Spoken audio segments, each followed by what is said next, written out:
اللہ الرحمن الرحیم۔ حضرت عبداللہ بن غنام البیاضی رضی اللہ تعالیٰ عنہ سے مروی ہے کہ رحمت عالم صلی اللہ علیہ وآلہ وسلم نے ارشاد فرمایا، جو شخص صبح کے وقت یہ کلمات پڑھے، اللہم ما اصبح بی من نعمت او باحد من خلقک فمنک وحدک لا شریک لک فلک الحمد ولک الشکر۔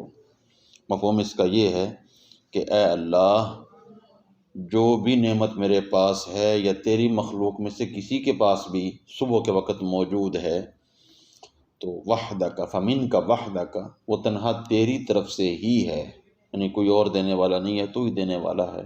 لا شریک لک، تیرا کوئی شریک نہیں، ہر بات میں، اس نعمت کے عطا کرنے میں بھی اور کسی بھی اعتبار سے تیرا کوئی شریک نہیں۔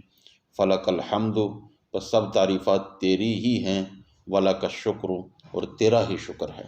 حضور علیہ السلام نے فرمایا، جو شخص یہ کلمات پڑھ لے تو اس نے اس دن کا شکر ادا کر دیا، اور جس نے یہ کلمات شام کو پڑھ لیے اس نے اس رات کا شکر ادا کر دیا۔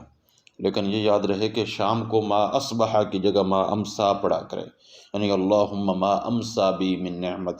پھر اس کا ترجمہ یہ ہو جائے گا کہ یا اللہ، جو بھی نعمت شام کے وقت میرے پاس ہے یا تیری مخلوق میں سے کسی کے پاس بھی ہے، تو وہ تنہا تیری طرف سے ہی ہے، تیرا کوئی شریک نہیں ہے، سب تعریفات تیرے لیے ہی ہیں، وَلَكَ الشُّكْرُ، اور تیرا ہی شکر ہے۔